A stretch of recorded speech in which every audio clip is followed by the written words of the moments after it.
The courtroom was silent as the jury read out their verdict. Alex Murdaugh, once prominent attorney and member of one of South Carolina's most prominent families, showed little emotion as he was convicted on all counts in the deaths of his wife and son. The evidence against him was overwhelming. He had used a rifle to kill his wife and a shotgun to kill his son on the night of June 7, 2021, at the family's sprawling hunting estate. He had lied about his alibi, but insisted he was innocent. The trial had captivated the nation for 6 weeks, with media coverage ranging from live broadcasts to true crime podcasts to a Netflix docuseries. The prosecution urged the jurors to pay attention to the facts and to Murdaugh's character. He had stolen millions of dollars from his colleagues and clients, and had resorted to killing his own family in an act of desperation as his financial pressures mounted. The defense, however, sought to sow doubt about the work of the police and forensics teams, saying they had failed to preserve evidence from the crime scene. They also argued that Murdaugh's lies and revisions to his alibi were the result of his opiate addiction-induced paranoia. But in the end, justice was done. Murdaugh now faced a sentence of 30 years to life in prison for each murder conviction. As the prosecutor Creighton Waters declared after the verdict, "It didn't matter who your family was or how much money you had. If you broke the law and murdered, justice would be done in South Carolina." Defense attorney Jim Griffin's eyes narrowed as he leaned forward, his voice low and menacing. "They started fabricating evidence against Alex," he growled, his words punctuated by the sound of his fist slamming onto the table. "It's a setup, a ploy to take down a man they've had it in for since day one." The courtroom was silent as Griffin continued his tirade against the South Carolina Law Enforcement Division, or SLED. "They failed miserably in investigating this case," he sneered. "They were biased against Alex from the start, and they've been trying to frame him ever since." Griffin painted a picture of a botched investigation, riddled with incompetence and corruption. If SLED had done their job properly, they would have ruled Alex out as a suspect a long time ago, he declared. But they were too busy trying to pin the murders on him. He accused the agency of cherry-picking evidence, ignoring anything that didn't fit their preconceived notions. "They seized on the idea that Alex's shirt showed high-velocity blood spatter, and they refused to let it go," he said. "They pursued it with vengeance, even when the results were mixed and inconclusive." Griffin's voice rose as he recounted the state's Mr. Clean theory, a ludicrous scenario in which Alex supposedly committed the murders, then washed himself off with a hose and hopped into a golf cart.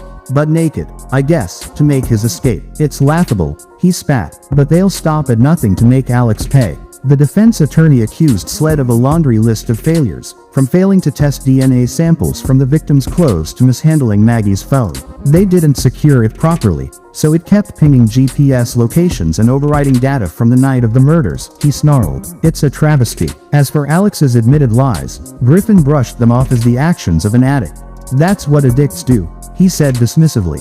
"Alex has a closet full of skeletons he didn't want exposed. But that doesn't make him a murderer." Griffin leaned back in his chair, a satisfied smirk on his face. "The evidence against Alex is all smoke and mirrors," he declared. "It's time for SLED to come clean and admit they got it wrong." The courtroom was tense as veteran prosecutor John Meadors delivered his closing argument. With dramatic flair, he urged the jurors to focus on the facts of the case, not the lies and alibis presented by the defense. Meadors repeatedly invoked credibility and common sense, calling on the jurors to look past the smoke and mirrors and see the truth. Mocking the defense's theory, Meadors said that if Murdaugh didn't commit the murders, some unknown attackers would have needed to know his precise movements and where the guns were located.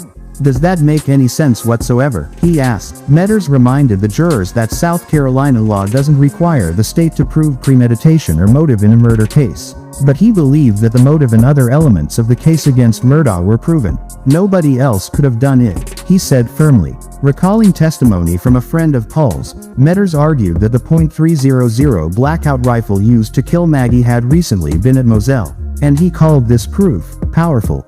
He likened the case to an episode of Columbo, where the killer always makes crucial mistakes. Meadors concluded his argument by citing the beautiful and perfect testimony from the victims. The video Paul took proving his father was lying and the bullets around Maggie's body showing the murder weapon was a family gun. He reminded the jury that Murdaugh's alleged financial crimes had put real pressure on him, and when his wealthy lifestyle was threatened, he showed that he loved himself more than anyone else. Murdaugh did whatever he needed to protect himself, Meadors added, even if that meant murder. As he finished, Meadors turned to the jury and said, Thank God for Bubba, referring to the video where Maggie and Alex talk about their dog, Bubba, who had snatched a chicken near the kennels. I think he loved Maggie. I think he loved Paul, Murdaugh's said, but you know who he loved more than that? The answer was clear. Himself. Griffin leaned forward, his eyes locked on the jurors as he replayed the video taken just minutes before the alleged shooting. The state would have you believe that Alex Murdaugh up and blew his son's brains out, and killed his wife, he said, his voice low and intense. But he wasn't about to let them get away with it. He poked holes in the prosecutor's case, sowing doubt about the time of death and the reliability of phone data. Maybe the mother and son had simply set down their phones at the kennels, he suggested. Or perhaps a bad guy had Maggie's phone.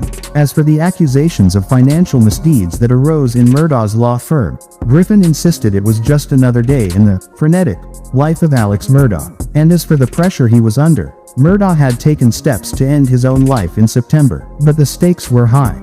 Griffin reminded the jurors that the call on the field was that Murdaugh was innocent. It was up to the prosecution to prove otherwise. As the court session began, a bombshell was dropped. A juror was being replaced due to improper conversations with people not involved with the case. The tension in the courtroom was palpable as the juror was instructed not to talk about the case until the trial was over. But there was a light moment as she requested to take a dozen eggs brought in by another juror. Judge Newman asked incredulously, "You want to leave the eggs or take the eggs?" The jurors chuckled nervously, but the gravity of the situation remained.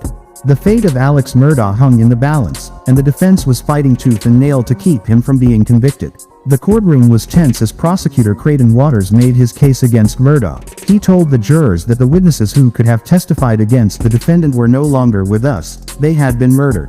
The evidence against Murdaugh was purely circumstantial, lacking any eyewitnesses, video records, or a murder weapon. The trial was nearing its end, and tensions were high. The defendant had taken the stand to admit that he had lied repeatedly to investigators, and that he had been at the kennels with his wife and son shortly before they were killed. But he claimed to have left just minutes before the murders took place. In his closing argument, Waters urged the jurors not to be fooled by Murdaugh's new alibi. He questioned why Murdaugh had not voiced any regret for leaving the kennel and potentially leaving his family vulnerable to harm. The jurors had been given a wealth of information about Murdaugh's character, including allegations of stealing millions of dollars from clients and former colleagues. But Waters urged them to focus on the matter at hand, the murders of Maggie and Paul. "This defendant has fooled everyone," Waters said. "He fooled Maggie and Paul, and they paid for it with their lives. Don't let him fool you, too." The tension in the courtroom was palpable as the jurors prepared to deliberate and make their decision.